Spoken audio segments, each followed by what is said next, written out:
नमस्कार, आप सुन रहे हैं गूंज 90.8 एफएम। आपकी अपनी आवाज में हूँ आपके साथ, आपकी अपनी आरजे कल्पना। शो है एक मुलाकात और हर बार एक मुलाकात में लेकर आते हैं हम आपके लिए खास मेहमान।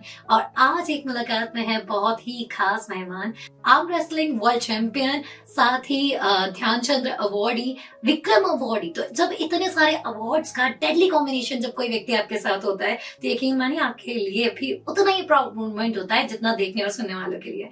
तो मनीष सर, आपका बहुत बहुत स्वागत है गूंज में। जैसे कि सर के बारे में आप जानते होंगे, पंजा लीग जो होने वाली है ग्वालियर में, सर उसे कोऑर्डिनेट कर रहे हैं, साथ ही साथ आर्म रेसलर भी हैं। तो सर के बहुत सारे स्टूडेंट्स हैं जो आर्म रेसलिंग में नाम कमा रहे हैं। सर खुद इस फील्ड में लगातार आगे बढ़ते जा रहे हैं और विक्रम अवार्ड सर ने 2007 में जीता था, जिसके बाद मेजर ध्यानचंद्र अवार्ड 2010 और ऐसी एक लंबी लिस्ट है अवार्ड्स की। और तभी तो कहती है आपकी मेहनत डिसाइड करती है कि आप कहाँ जाने वाले हैं। तो इतनी बेहतरीन पर्सनैलिटी से आज की हमारी चर्चा होने वाली है। तो सर, सबसे पहले तो आपका बहुत बहुत स्वागत है गूंज में। इसी के साथ ये चिट-चैट सर हम स्टार्ट करें उससे पहले मैं जानना चाहूंगी, जीवन में हम लोग कहीं ना कहीं से आगे बढ़ते हैं, कहीं ना कहीं से अपनी शुरुआत करते हैं। ऐसे में आर्म रेसलिंग के साथ आपके सफर की शुरुआत कैसे हुई? आर्म रेसलिंग जो है मैंने 1995 में स्टार्ट किया और जनरली एक डिस्ट्रिक्ट इवेंट हो रहा था फिजिकल कॉलेज, जिसे पहले एलएनसीपी कहते थे जी। और मुझे कहीं से पता चला कि इसमें एक इवेंट हो रहा है पंजा लड़ाने का। तो इन्फ्लुएंस तो था मैं आर्म रेसलिंग से, मैंने कहीं कहीं देख रखा था कि मेरे हाथों में ताकत है तो मैं पंजा लड़ाऊं, लेकिन मुझे ये नहीं मालूम था कि रिकॉग्नाइज तरीके से ये इवेंट भी होते हैं। तो 95 में जब मुझे पता चला तो मैंने उसमें पार्टिसिपेट किया और मैंने 3rd रैंक उसमें मैंने ली, वहां पर सिक्योर की।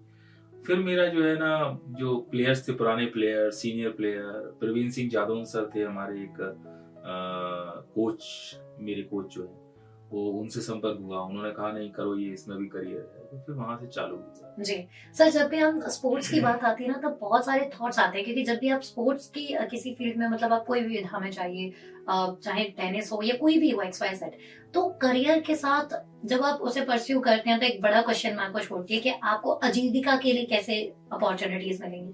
तो आर्म रेसलिंग में कितनी अपॉर्चुनिटीज है सर एज अ करियर, अगर हम देखें तो? जी, आज की स्थिति में तो आर्म रेसलिंग बहुत ही बड़ा करियर है। इसमें हमारे सामने एक प्रॉपर एक लीग है, प्रो पंजा लीग, जो कि इंडिया की 3rd बड़ी लीग है। और लीग में अगर कोई प्लेयर है तो वो करियर की दृष्टि से सेफ है।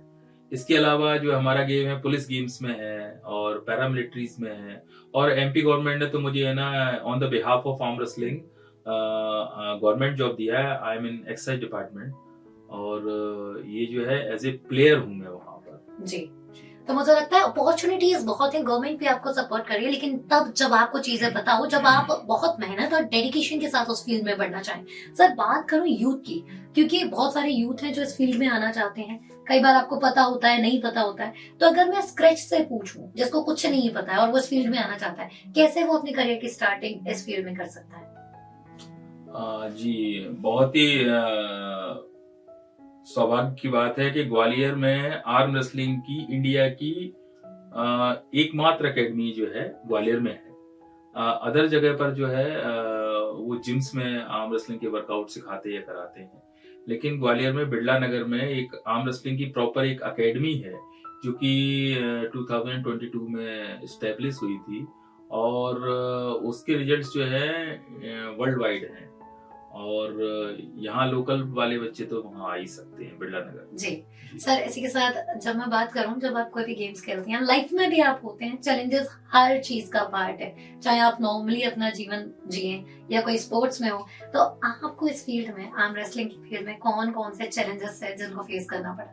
जी, सबसे बड़ा जो चैलेंज था मेरे लिए वो था कि पढ़ाई और मतलब आर्म रेसलिंग को दोनों को कंटिन्यू कैसे किया जाए। जी, ये बहुत बड़ा चैलेंज था क्योंकि मैंने एक प्रोफेशनल डिग्री की थी, मैंने बीएससी किया था एग्रीकल्चर से और एमएससी भी किया था। और now that time it was very tough because of उसी समय मैंने वर्ल्ड चैंपियनशिप में पहली बार पार्टिसिपेट किया था और इधर जो है पढ़ाई का भी बहुत प्रेशर था और घर वाले इस चीज के लिए राजी नहीं थे कि पढ़ाई को छोड़ करके स्पोर्ट्स कर सको।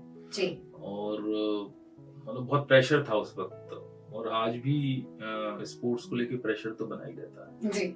और पेरेंट्स बहुत होते हैं सर, क्या कहना चाहेंगे उन पेरेंट्स को जो हमेशा अपने बच्चों को फोर्स करते हैं कि ये नहीं आपको ये करना है? क्या आप उन पेरेंट्स को कहना चाहेंगे, क्योंकि कहीं ना कहीं आप भी उस चीज को फेस करके अब एक नए फेज में हैं कि आप दूसरों को सिखा रहे हैं, सर कोच ट्रेन कर रहे हैं, बट वो छात्र का जो जीवन होता है जब हम इन सारी चीजों से सफर करते हैं वो आपने थोड़ा सा ज्यादा जिया है, क्योंकि पेरेंट्स के जो बातें कहती हैं कि आप थोड़ा सा पढ़ाई पर फोकस कीजिए या इन सारी चीजों को अपने साथ कंटिन्यू कीजिए। मैं सारे पेरेंट्स से जो जिनके पास ये आवाज जा रही है मेरी, मैं उनको बताना चाहता हूँ कि पढ़ाई या किसी अन्य करियर की अपेक्षा स्पोर्ट्स का करियर काफी सस्ता और जल्दी उसमें अचीवमेंट लाने वाला है, लेकिन माँ बाप के पास कोई भी बजट स्पोर्ट्स के लिए होता ही नहीं है। इस कारण से बच्चा जो है कुछ भी नहीं कर पाता है स्पोर्ट्स में। वो करता है स्पोर्ट 2-3 साल करता है, इंटर यूनिवर्सिटी खेल लेता है और फाइनली वो जॉब की तैयारी करता है, या जो बिजनेस लाइन के हैं वो भी स्पोर्ट्स कर रहे हैं, फाइनली वो दुकान पे बैठते हैं। मतलब स्पोर्ट्स के लिए करियर तक पहुंचाने के लिए कोई भी उनकी ब्लूप्रिंट नहीं रहता, इसलिए वो बच्चा स्पोर्ट्स की लाइन से करियर नहीं बना पाता, क्योंकि करियर्स और ऑप्शंस बहुत हैं, बहुत सारी लीग्स हैं, बहुत सारे अपॉर्चुनिटी बिखरी हुई है जी।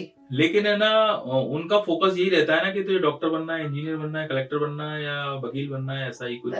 तो वो इसलिए है ना वो जो है हाइड है, स्पोर्ट्स हाइड है अभी भी, और वो दिख नहीं रहा है माँ बाप को कि ये भी एक चीज है। लेकिन अगर वो उस पर टोटली अगर डिपेंड हो जाए तो ऐसा कोई भी बच्चा नहीं है मैं मेरे 30 साल की करियर में कि किसी के माँ बाप ने और बच्चे ने दोनों ने मिलकर 10 साल स्पोर्ट्स को दिए हो, उसका करियर सेट नहीं हुआ हो। जी।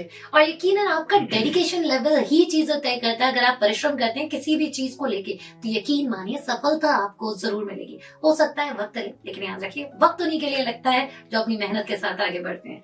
सर एक और बात, अब हम बात करें सर प्रो पंजाब लीग की, जो कि ग्वालियर में ऑर्गेनाइज होने वाली है। सर क्या खास इस पूरी लीग में रहने वाला है?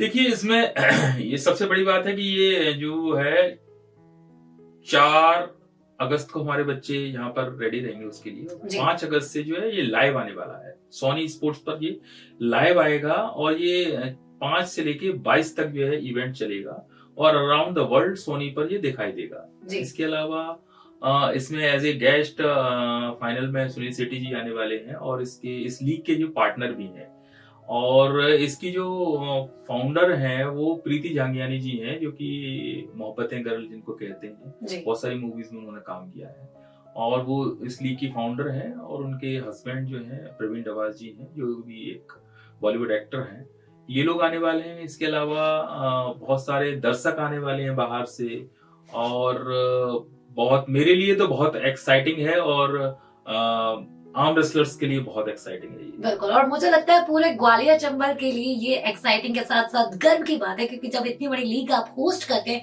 इतने सारे सेलिब्रिटीज आते हैं और जब आपके यहाँ के जो लोग हैं उनको मौका मिलता है, उनके स्पोर्ट्स पर्सन को मौका मिलता है, यकीन मानिए बहुत खुशी होती है कि हम धीरे धीरे से ही आगे बढ़ रहे हैं। सर बात करूँ प्रो पंजाब लीग की एक और, कि ये जो लीग ऑर्गेनाइज होने वाली है उसमें आप एज अ कोऑर्डिनेटर भी हैं और एज अ प्लेयर भी हैं, कितना एक्साइटिंग आपके लिए रहने वाली है? हाँ, ये बहुत ज्यादा एक्साइटिंग है, क्योंकि मैंने एज ए प्लेयर तो बहुत सारे इवेंट खेले हैं, लेकिन यहाँ मैं ऑर्गेनाइज भी कर रहा हूँ और यहाँ मुझे अपना गेम का डेमो भी देना है। और मेरे स्टूडेंट्स हैं अराउंड 26 जो कि इंडिया में हाईएस्ट हैं प्रो पंजाब लीग में, और वो सारे भी परफॉर्म यहाँ पर करेंगे। और आपको इस मैच में, इस लीग में कोच और स्टूडेंट्स आपको साथ में देखने को मिलेंगे, तो मुझे लगता है ये सबसे डेडली कॉम्बिनेशन होने वाला है। सर इसी के साथ एक और बात नहीं करूं, जैसे अगर हम पार्टिसिपेट की बात करें, कौन कौन लोग हैं जो इसमें पार्टिसिपेट कर सकते हैं?